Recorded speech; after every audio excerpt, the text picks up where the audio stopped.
What if greatness isn't a gift, but an addiction? What if the man the world calls unstoppable, Cristiano Ronaldo, isn't chasing victory at all, but running from something far more terrifying?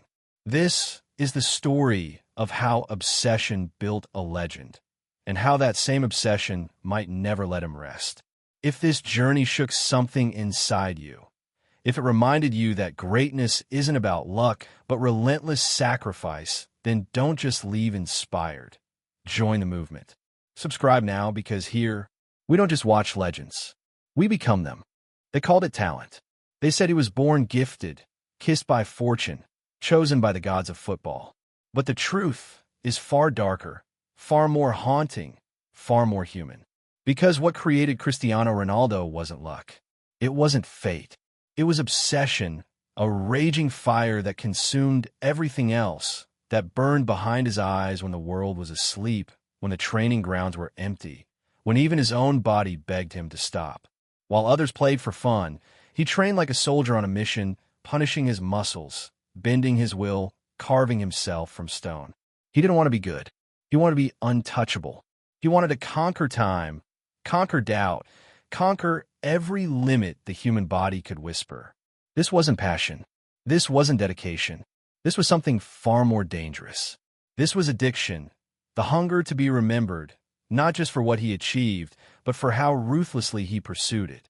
As a child in Madeira, he wasn't supposed to dream this big. Poverty wrapped around him like a cold wind, and yet, inside, something volcanic stirred. At just 12, he left his island home with nothing but a bag of clothes and a head full of impossible visions. Alone, shivering in a foreign dormitory, he cried quietly at night, then woke before sunrise to outrun his loneliness. He would train while others slept, sprint uphill with weights strapped to his ankles, practice headers until dizziness blurred the sky. Every bead of sweat was a rebellion, every repetition a declaration. I will not be ordinary. He became addicted to that feeling, that small victory over weakness, that defiance of limits, and it wired itself into his brain like a drug. It wasn't enough to be better than his friends. He needed to be better than everyone on earth. And that seed, planted in childhood pain, would grow into a monstrous drive that reshaped the history of football. Those who knew him then speak of an intensity that bordered on terrifying. Coaches at Sporting CP saw a boy who would train until his legs gave out, then drag himself up for one more sprint. He wasn't chasing fun or approval. He was chasing something invisible, an image of himself as the greatest to ever live. He lived like a monk, sacrificing childhood joys, teenage rebellion, even friendship for the altar of greatness. He turned pain into fuel, doubt into adrenaline, rejection into rocket fuel. When older players mocked his scrawny frame, he didn't argue. He just added another hour in the gym. When they laughed at his showy tricks, he didn't defend himself. He sharpened them until they were weapons. He had already chosen. He would rather die on the field than live a life of mediocrity. And that choice, that cold, relentless choice, became the foundation of his legend. It's easy to admire him now. The trophies, the records, the millions who chant his name. But back then, there was nothing glamorous about his obsession. It was lonely. It was brutal. It was silent nights eating quintuna to save money, silent mornings running until his vision blurred, silent afternoons when everyone else went home and he stayed behind, shadow boxing with ghosts of who he refused to be. This is what most people never see, the invisible suffering behind greatness. Because obsession doesn't feel like glory. It feels like war. It eats your joy, your comfort, your relationships. And yet you keep feeding it because the hunger never stops. That hunger is what made him. That hunger is why, decades later, even as his body ages, he still chases perfection with the fury of a boy who once cried alone in a dorm room. Because he's not chasing victory anymore. He's chasing the only thing he's ever known. The addiction of becoming more than human. By the time he reached Manchester United, the boy from Madeira had become something else entirely, something that startled even the veterans around him. They expected a talented kid, What they got was a relentless storm wrapped in skin. While others celebrated after training, he stayed behind, demanding ball after ball, sprint after sprint, drill after drill. He would run sprints until his lungs screamed, then ask for more. He would spend nights in the gym when everyone else was out laughing in clubs. While teammates rested, he dissected his own weaknesses like a scientist, cataloging every flaw, every misstep, every fraction of inefficiency. It was no longer just ambition, it was compulsion. He had forged himself into a machine, and machines don't negotiate with pain. They don't get tired. They don't stop. Every drop of sweat became a contract with destiny. Every blister a signature on the pact he made with greatness. He wasn't just training to win. He was training to erase the possibility of losing. In the weight room, he was merciless. When coaches warned him not to overtrain, he nodded politely, then doubled his workload. He crafted his body like a sculptor carves marble, every muscle designed to serve a purpose, to explode off the ground, to endure brutal collisions, to recover faster than nature intended.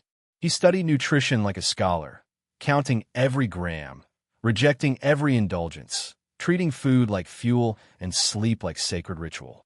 He didn't simply practice, he engineered himself. Teammates whispered about him like he was alien. They said he trained like someone trying to outrun death itself. And in a way, he was. Deep down, he knew careers are fleeting, that youth vanishes like smoke, and he swore he would not be forgotten when it did. So he built armor. Physical, mental, emotional. He trained until his body became a weapon and his mind became bulletproof. He no longer chased greatness. He became its vessel. Then came Real Madrid, and with it, the final stage of his metamorphosis. Under blinding lights, drowning in pressure, surrounded by legends, he didn't shrink. He detonated. The obsession that once drove him to survive now drove him to dominate. He treated each match like war, each record like an enemy fortress to burn down. Even among giants, he stood apart. The lone soldier who never smiled in training, who arrived first and left last, who celebrated goals with clenched fists like a man defying gravity. Fans saw the brilliance. Teammates saw the burden. Because he wasn't just trying to be the best in the world, he was trying to be the best in history. That's why he broke scoring records like they were brittle glass, why he shattered physical limits year after year, why he performed like a man possessed. Because he was possessed by a vision only he could see and by the terror of falling short of it. Soon, the world stopped calling him human. He became a symbol of willpower, of discipline, of what obsession can create. But behind the highlight reels was something darker, something few dare to look at: the cost. Because every hour spent perfecting his body was an hour stolen from his life. Friendships withered, joy dimmed. Everything became transactional. Sleep to perform, meals to perform, family moments sliced short to perform. He lived like a gladiator preparing for an endless battle, his smile more mask than emotion. But that's the paradox of obsession. It gives you the power to become extraordinary, and it takes everything else in exchange. And he accepted that deal without hesitation, because to him, there was no other choice. He had burned the bridges to normal life long ago. The machine he built could never go back to being a man. Greatness looks beautiful from the outside, but inside, it's a cage made of gold and silence. While millions worshipped Cristiano Ronaldo, he was living in isolation. Every room he entered, he was expected to be perfect. Every game, a miracle. Every moment, a headline. There was no space to breathe, no margin to stumble, no luxury of being human. One mistake could ignite a storm of criticism. One missed shot could set the world on fire. So he built walls. He hid his doubts. He buried fear beneath layers of routine, so rigid they bordered on ritual. Wake, train, eat, rest, repeat, like a soldier guarding his mind from chaos. But deep down, he was human. He felt the weight. He just refused to show it, because showing it would mean admitting weakness. And to him, weakness was death. So he smiled for the cameras, raised trophies high, and went home to fight battles no one could see. He lived under pressure that could shatter steel. Fame became a shadow that followed him everywhere. In restaurants, airports, hotel lobbies, even in the quiet of his own house.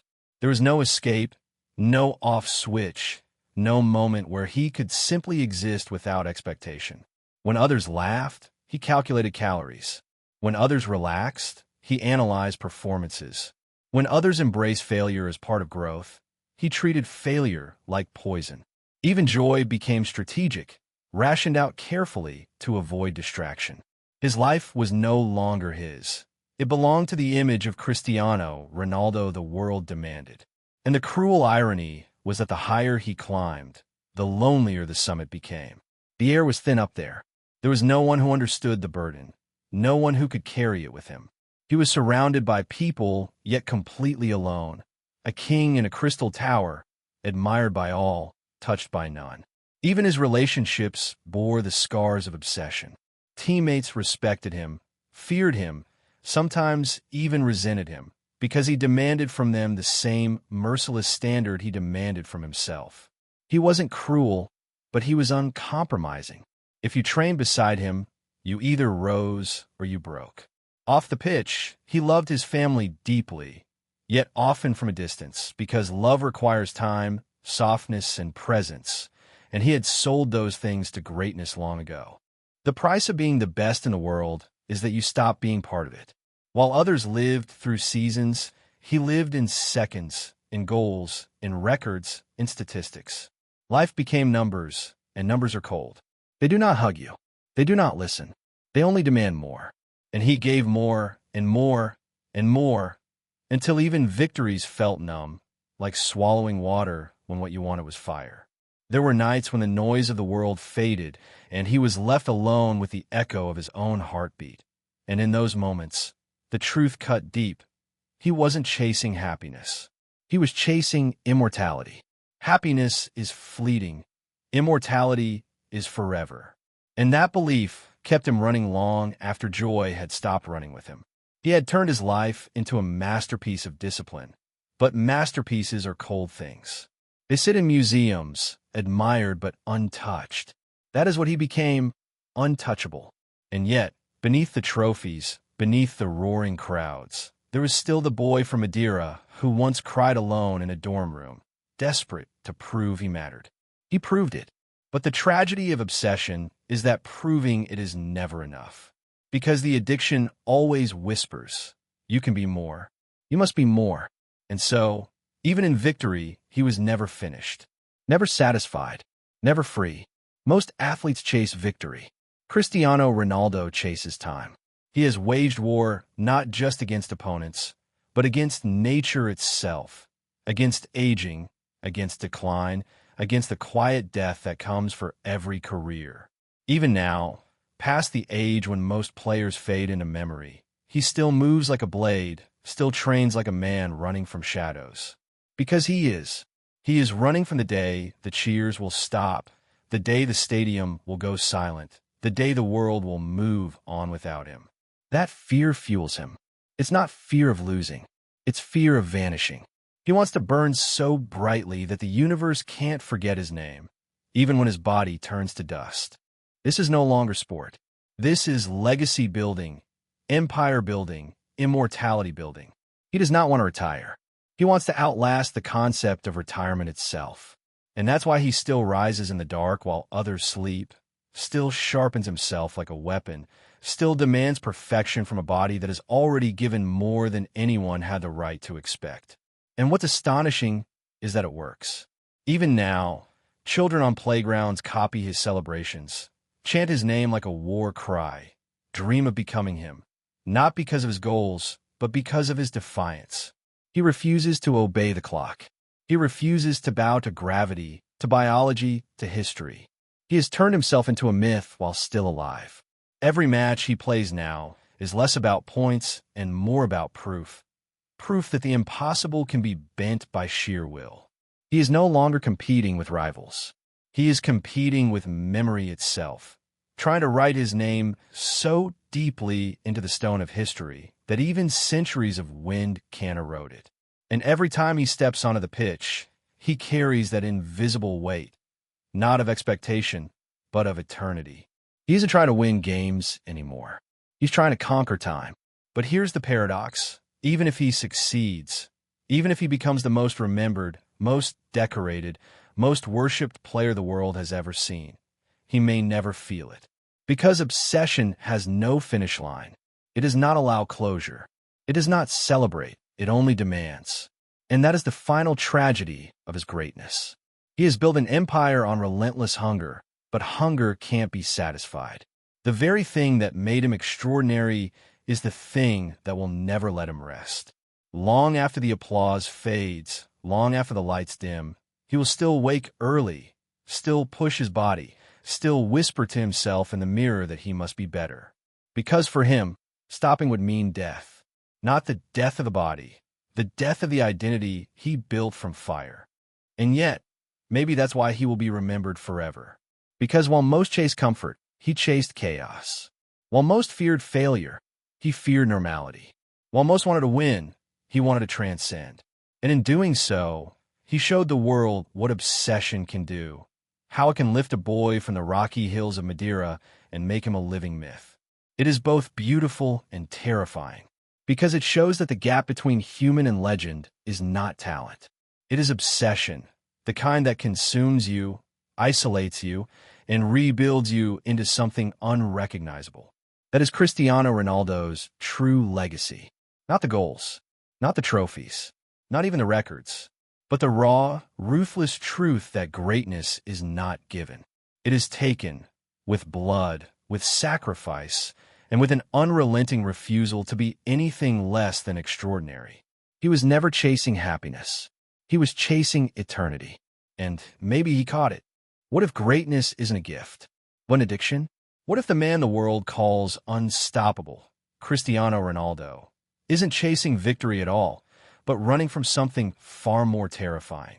This is the story of how obsession built a legend, and how that same obsession might never let him rest. If this journey shook something inside you, if it reminded you that greatness isn't about luck, but relentless sacrifice, then don't just leave inspired. Join the movement. Subscribe now, because here, we don't just watch legends. We become them.